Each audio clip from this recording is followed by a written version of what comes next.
Today's sadness is a system, an assemblage of mind, body and technique. Capitalist accumulation is driven by organized optimism. Youth feel the anxiety, the stress, and become sad about empty promises and diminishing opportunities. They are the experts at reading daily life through the sadness lens. This does not mean we should medicalize them. Every situation, every object and service can and will be sad. This is why we feel trapped and do not see how collective action can lead to change. Emotional rights are no longer experienced in solitude. The virtual others are always there as well. Intuitively, many feel that their mental mass is produced by society. It is not a sickness in our head. Capitalism is said to be able to deal with all these contradictions it produces. It is not.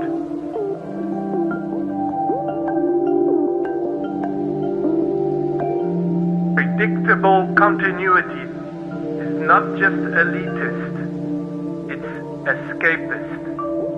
It walks away from the dirty present, much in the same way Romantics did in the industrial 19th century.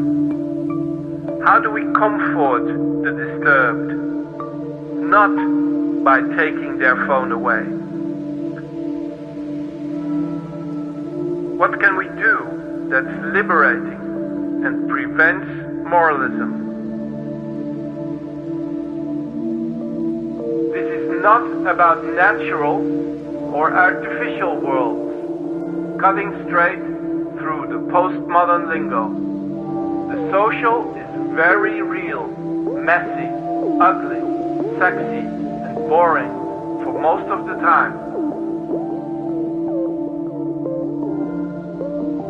We can no longer delegate the management of the world to Silicon Valley. We need to dismantle the free and invent new ways to work together and deal with differences and disputes rather than rehash them for the billionth time.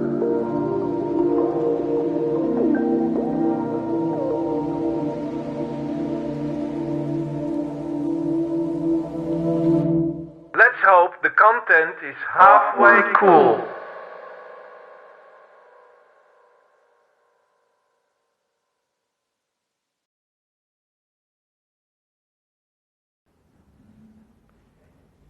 Let's dive into social media weariness, the cause of our tired eyes. What are the techniques of resignation that we are exposed to? The blissful ignorance after browsing an entire ecosystem of narratives is not surprising. Culture is a pendulum, and the pendulum is swaying. The organized optimism, hard-coded in online advertisements and other forms of algorithmic advice, turned out to be merely producing anxiety. As Caroline Coles-Richards stated, what can't be cured must be endured. The suffering, sorrow, and misery is getting tagged and filtered by our own self-censorship. We've been captured and feel frozen. What we receive is the anger and anxiety of the online other. The growing imbalance in the distribution of digital enchantment is neither causing a revolution or revolt, nor does it fade out. During the 2020 and 21 lockdown misère, we've literally been stuck on the platform. What happens when your home office starts to feel like a call center and you're too tired to close down Facebook? How to get rid of your phone? Wrong answers only.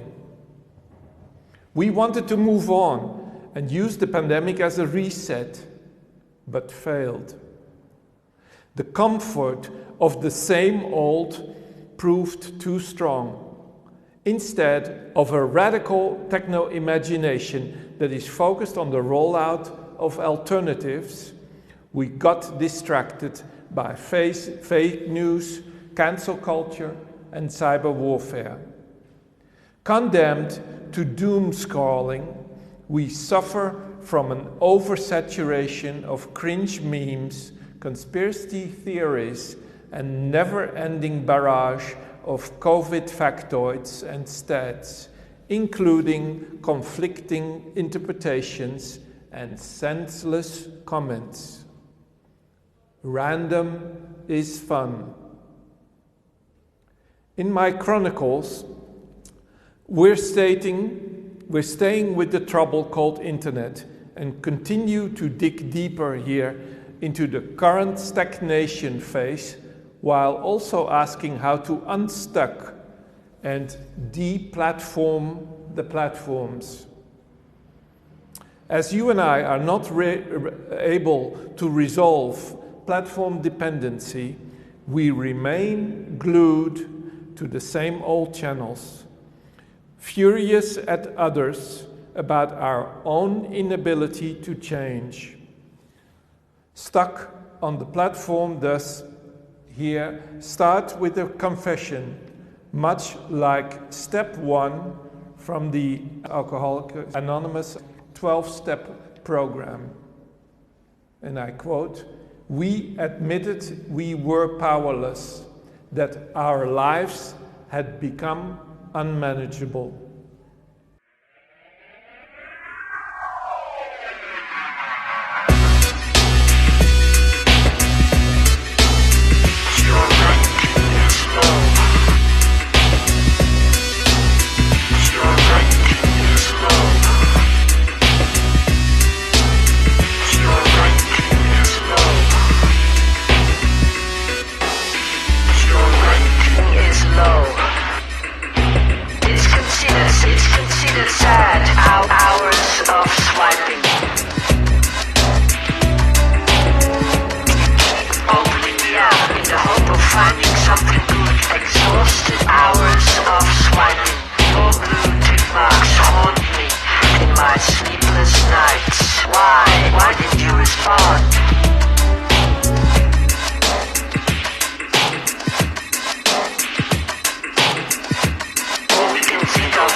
self-image of a perceived social status and the actual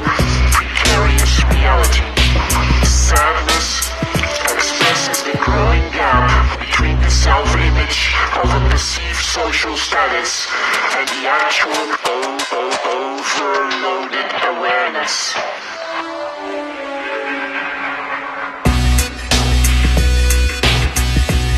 Most relationships are machine generated anyway.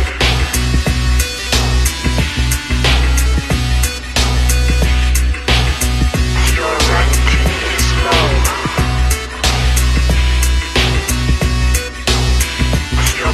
Your ranking is low.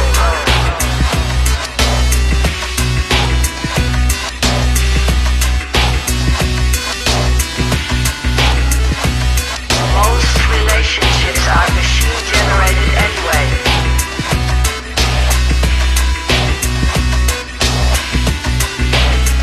Your ranking is low.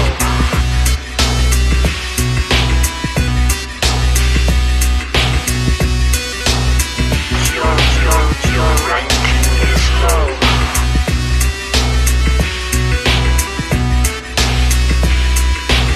Finally caught up, your ranking is average.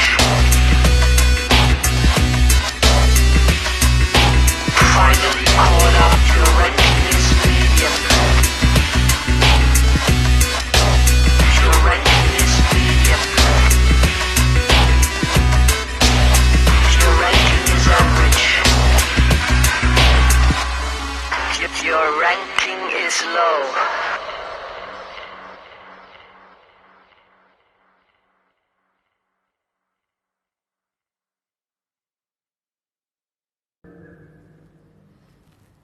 Once we're locked in, the path to infinity has been blocked. Instead, we're caught in a Truman Show-like repetition of the perpetual now, toiling around in the micro mess of online others that try to do their best, masking their failures and despair like everyone else. Franco Berardi observes the mental state of today's students. I see them from my window, I quote here, lonely, watching the screens of their smartphones, nervously rushing to classes, sadly going back to the expensive rooms that their families are renting for them. I feel their gloom. I feel the aggressiveness latent in their depression. In the social media era, the Oblomov position is not an option, in particular for those that cannot economically afford to get stuck in the abyss. The design is elegantly forcing to engage, make choices, click, agree, and respond. If only we were capable of taking action and making real decisions. We experience the sadness of the online existentialism minus the absurdity. If only Robert Faller's notion of interpassivity was ever really implemented in code, instead of being yet another Austrian idea. We would then indulge in a permanent state of indolent apathy. Instead, there is nothing passive about the human-machine interactions. We, the streaming egos, scroll and swipe, obsessed with self-creation. Facebook, the sociological constant of our times, equals the unbearable lightness of nothing. Surrounded by this massive bubble of light matter, we literally see no alternative options, no multiverses for you. Jailed in the digital monad, you are free to dream about as many worlds as you like. Being unsocial, the Zen status of detachment, is an ontological impossibility. We're never really lurking. Our presence is always noted. And we can therefore never truly enjoy the secretive voyeur status. Interaction is our tragic existence. Instead, we're constantly asked to upgrade, fill in forms, and rank out taxi drivers.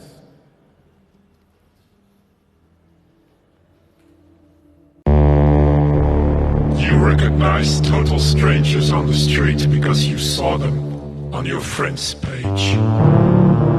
Your Facebook friends know you're pregnant before your family does. You choreograph your picture taking according to what would make a great profile picture. You know exactly what your ex from 10 years ago had for breakfast this morning. You don't see the point in reunions. You already know everything about your former classmates, including the potty habits of their children. You ask your spouse to change your Facebook password temporarily so that you can get some work done.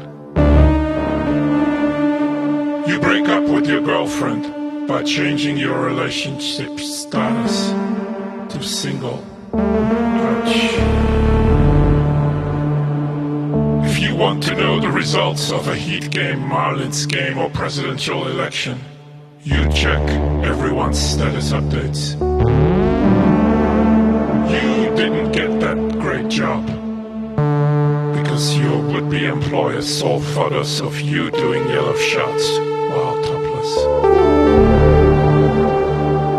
Your lawyer uses your ex status updates in court to milk him for all he's worth. Your just out of jail childhood friend jacks your TV because he knows exactly when you check in at Cold Stone Creamery every day. Cops track down your kidnapper because you checked in at the mall and had not been seen since.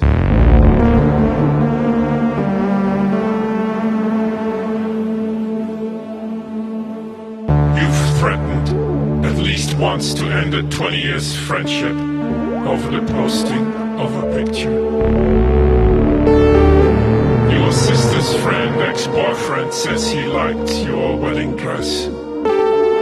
He wasn't at the wedding.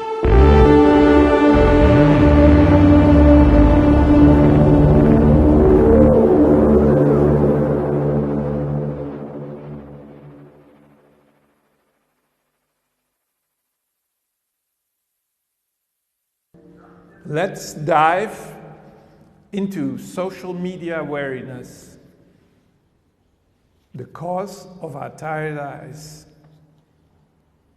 You are enraged.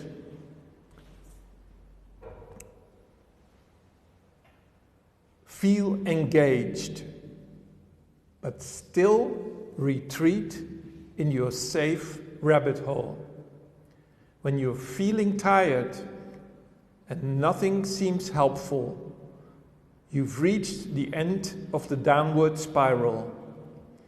You ignore the signs and will pay dearly, for now nothing matters much. What happens when your social graph falls flat and you have nothing to talk about? You forget to like and follow and no longer respond to messages.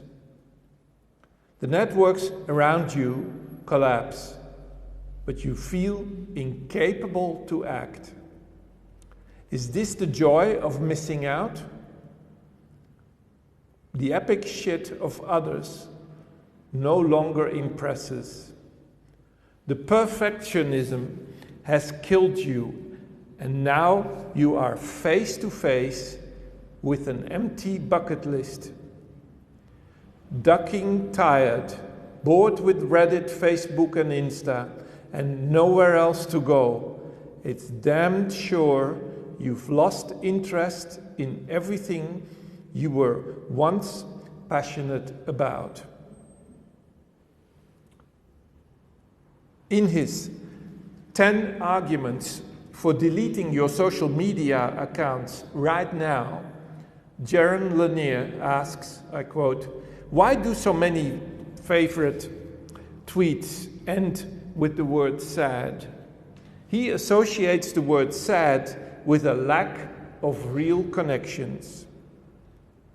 Why must people accept manipulation by a third party as the price of a connection?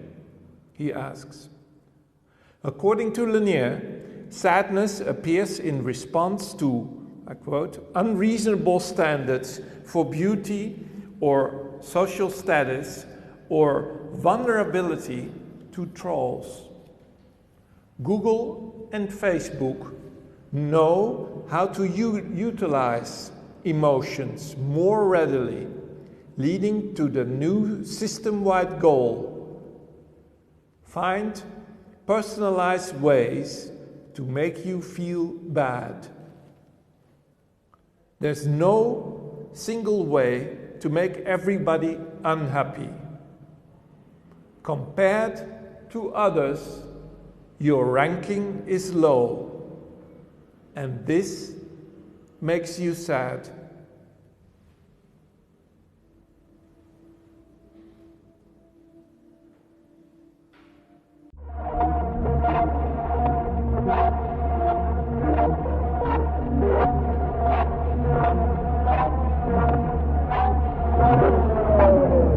We online billions are not sick and not a valley patient. Don't cry because it's over. Smile because it happened. Pump yourself. Dump yourself. We are not sick. We are not sick. We are not sick.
Even technological sadness is a style, albeit a cold one. The sorrow, no matter how short, is real. This is what happens when we can no longer distinguish between telephone and society. If we can't freely change our profile and feel too weak to delete the app, we're condemned to feverishly check for updates during the brief in-between moments of our busy lives. In a split second, the real-time machine has teleported us out of our current situation and onto another playing field filled with mini reports we quickly have to investigate. Omnipresent social media places a claim on our elapsed time, our fractured lives. We are all sad in our very own way. As there are no lulls or quiet moments anymore, the result is fatigue, depletion, and loss of energy. We're becoming obsessed with waiting. How long have you been forgotten by your loved ones? Time, meticulously measured on every app, tells us right to our face. Chronos hurts. Should I post something to attract the attention and show that I'm still there? Nobody likes me anymore. As the random messages keep relentlessly piling in, there's no way to hold them, to take a moment and think it all through. Delacroix once declared that every day which is not noted is like a day that does not exist. Diary writing used to fulfill that task. Elements of early blog culture tried to update the diary form for the online realm, but that moment has now passed. Unlike the blog entries of the Web 2.0 era, social media have surpassed the summary stage of the diary in a desperate attempt to keep up with the real-time regime. Instagram stories, for example, bring back the nostalgia of an unfolding chain of events and then disappear at the end of the day, like a revenge act, a satire of ancient sentiments gone by. Storage will make the pain permanent. Better forget about it and move on. In the online context, sadness appears as a short moment of indecisiveness, a flash that opens up the possibility of a reflection. The frequently used sad label is a vehicle, a strange attractor to end the liquid mass called social media. Sadness is a container. Each and every situation can potentially be called sad. Through this mild form of suffering, we enter the blues of being in the world.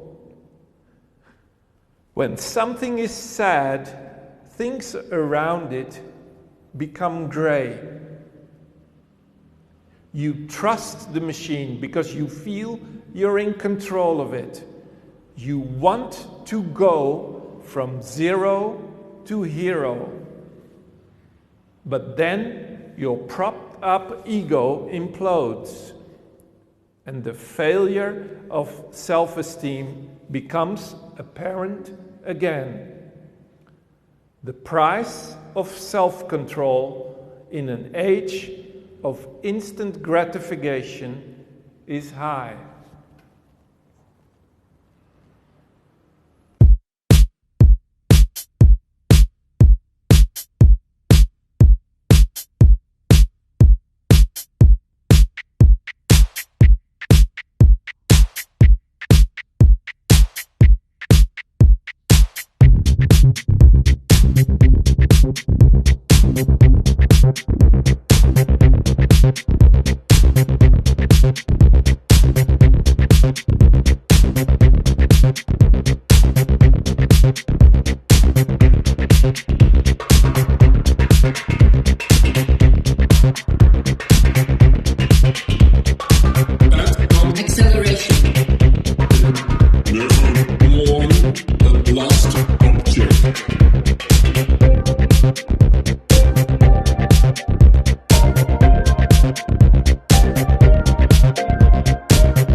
We long to revolt against the restless zombie inside us, but we don't know how.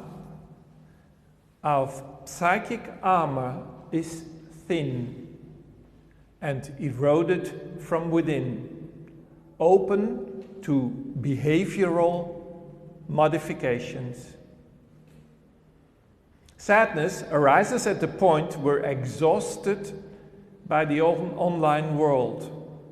After yet another app session in which we failed to make a date, purchased a ticket and did a quick round of videos, the post-dopamine mood hits us hard.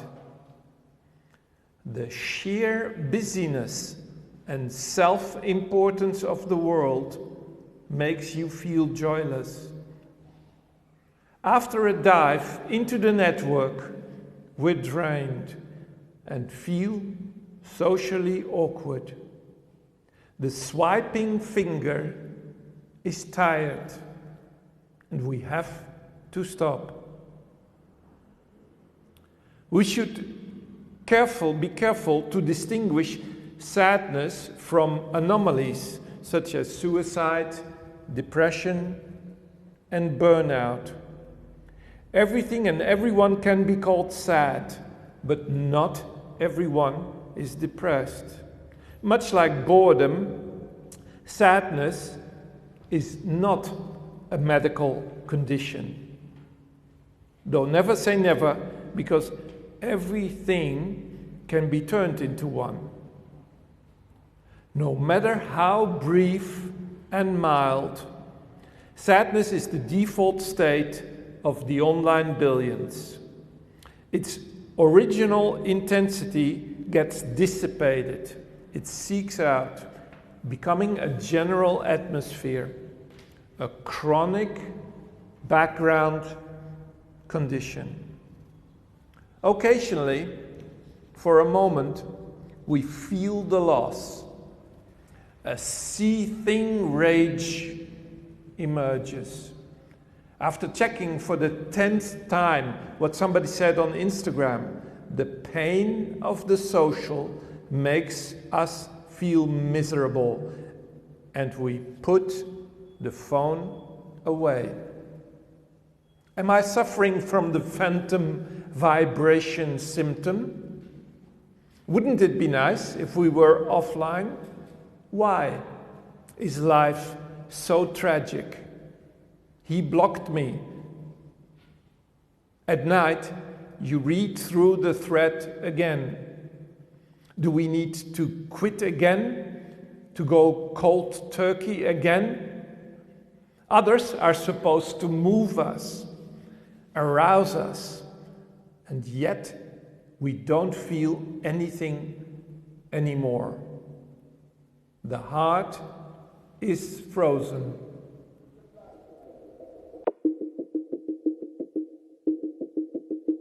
Speaking truth to the platform.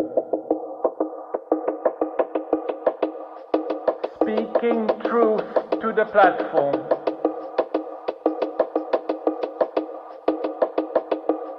Speaking truth to the platform.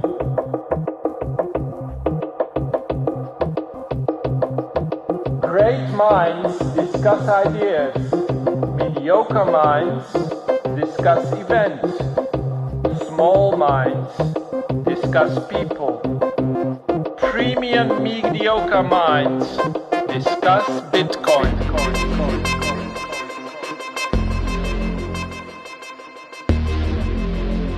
Venkatesh Rao. Go down into the underground and pass from the hyper-virtual, fleshless world to the suffering flesh of the poor. Pope Francis. I can't believe video games are real. Sarah Haji. We are not afraid of ruins. We who plowed the prairies and built the cities can build again Only better next time.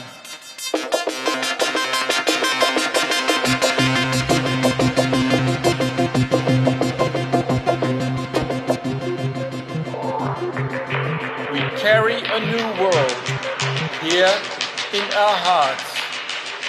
Malatesta.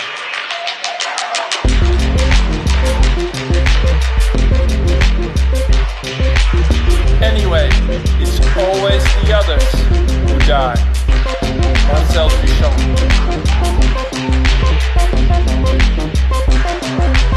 The internet is a metaphysical horror game, not a representational machine. And Bucknam King. When defenders of this barbaric system talk about defending choice, they really mean the choice between bankruptcy and death. All science begins with fiction. Speaking truth to the platform. Speaking truth to the platform.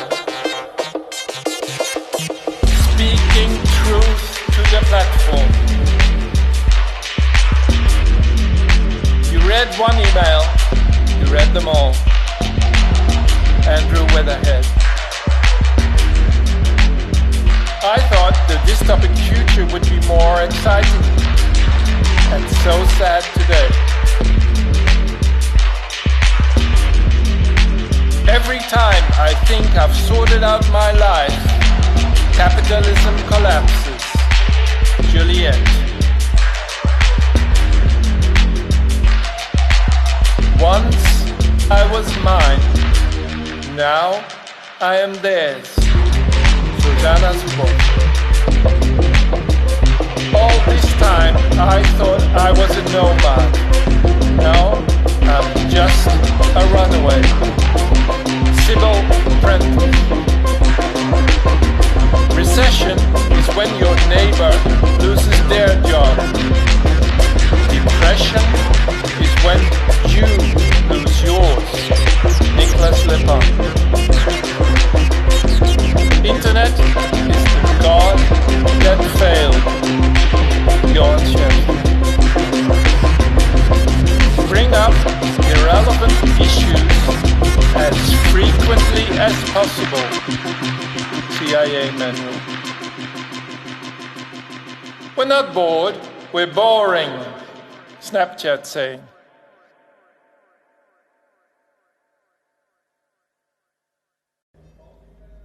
Let's compare the fleeting sadness in its technical form with the ancient form of melancholy. The melancholic personality seems to suffer from a disease. Unable to act, she withdraws from the world, contemplating death and other transient phenomena.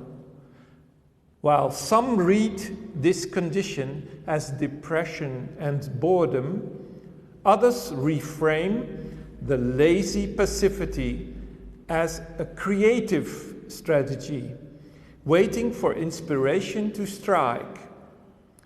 Instead of a fascinating derive into the vast arsenal of literary sources, I propose here a digital hermeneutics that shortcuts philology with the eternal presence of the digital that surrounds us. Melancholy, often described as sadness without a cause, has strong existential connotations. While paying tribute to Kierkegaard, who liberated melancholia once and for all of its medical stigma, describing it as the deepest foundation of the human in a godless society. The problem here is not a vertical one of going deeper, but a horizontal one. The democratization of sadness happens through its thin spread across our plateau, homeopathic doses flatly distributed via technical means. Melancholia is a thing of the past, because there's simply no time anymore to indulge in a wistful state. One could, of course, defend that techno-sadness still bears the possibility of melancholy. The implosion of the factor time has all but sabotaged the possibility to seriously drift off. Real-time machines constantly draw us back online, capture our attention, and do not allow extensive mourning. Strangely, melancholy requires concentration and focus. Distraction, on the other hand, is all over the place. And sadness is micro-dosed.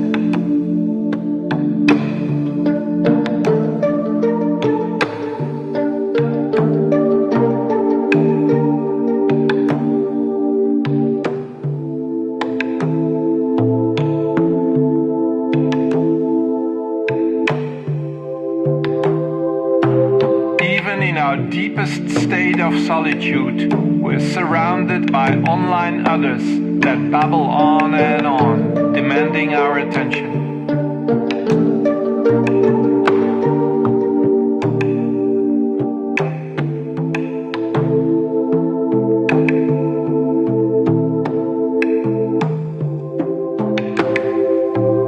Break down in front of the camera.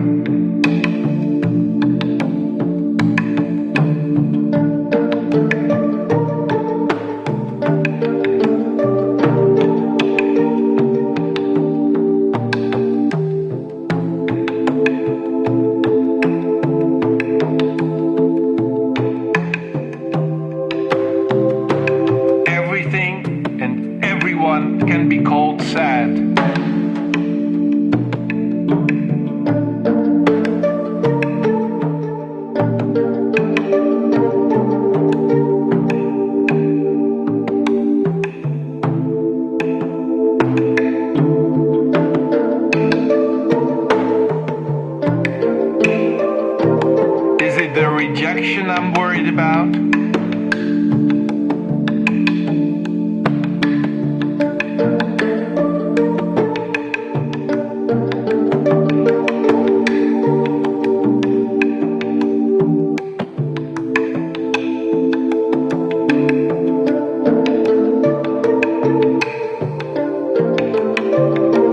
The moment we leave, the urge for the next experiential high arises.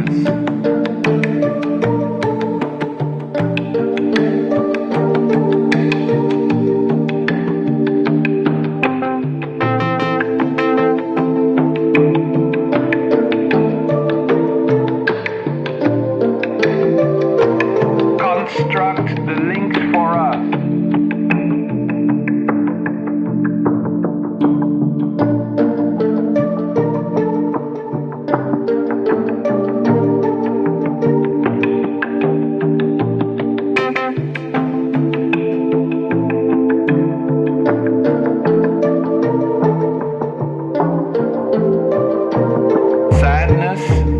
Is the default mental state.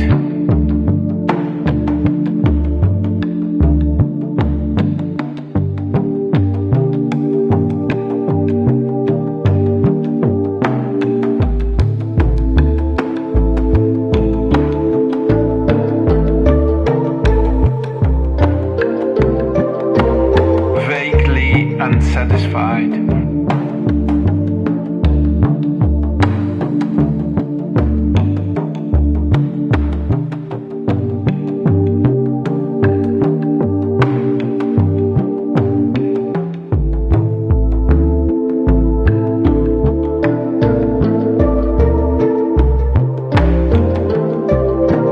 Was I real to you?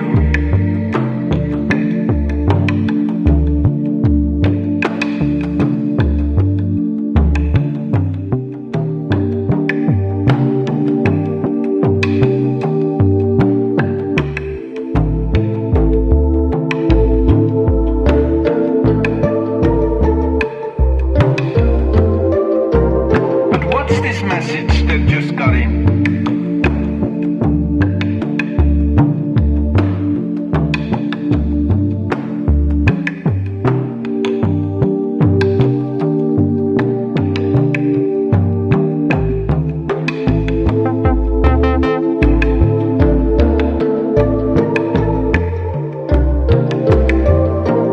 Sadness compressed into code.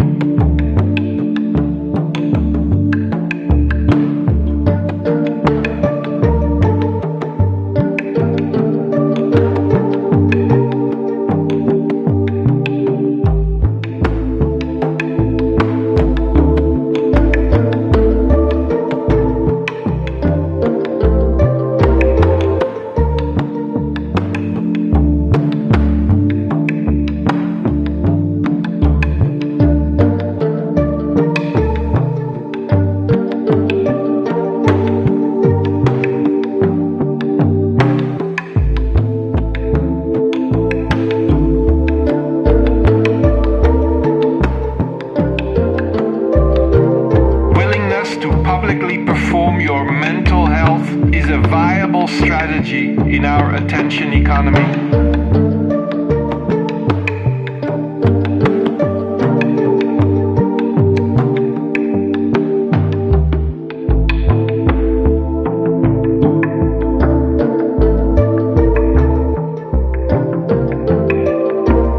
Why am I so unhappy?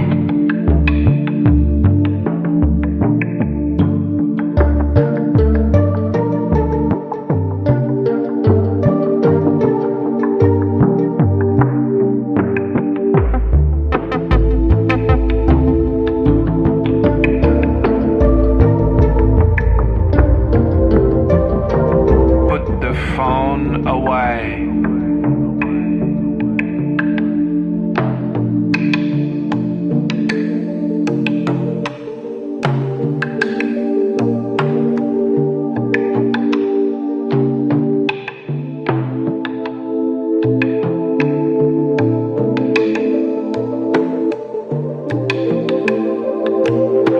Judge me casually.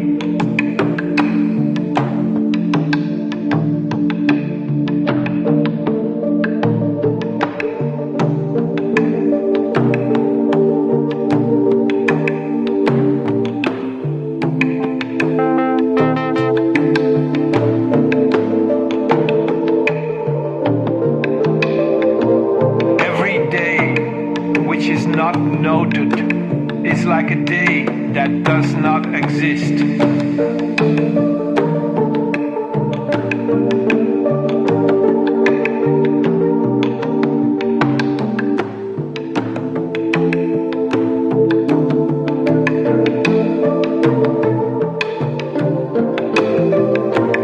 Instead of empathy, the cold despair invites us to see the larger picture of a society in permanent anxiety.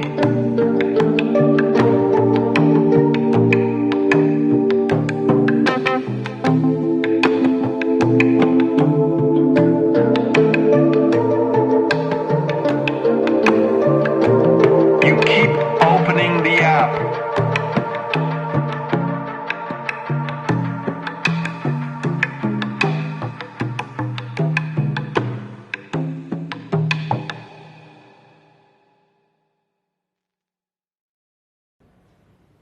The metric to measure today's symptoms would be time, or attention, as it is called. in the industry. While for the archaic melancholic, the time never passes, techno-sadness is caught in the perpetual now. Forward-focused, we bet on acceleration and never mourn a lost object. The primary identification is there, in our hand. Everything is evident on the screen, right in your face. While confronted with the rich historical sources that dealt with melancholia, the contrast with our present condition becomes immediately apparent. Whereas melancholy in the past was defined by separation from others, reduced contacts, and reflection on oneself, today's tristesse plays itself out amidst busy social media interactions. In Sherry Turkle's phrase, we are alone together as part of the crowd, a form of loneliness that is particularly cruel, frantic, and tiring. What we see today are systems that constantly disrupt the timeless aspect of melancholy. There's no time for contemplation or Weltschmerz. Social reality does not allow us to retreat. Even in our deepest state of solitude, we're surrounded by online others that babble on, demanding our attention. But distraction does not just take us away from the world. This is the old, if still prevalent, way of framing the fatal attraction of smartphones.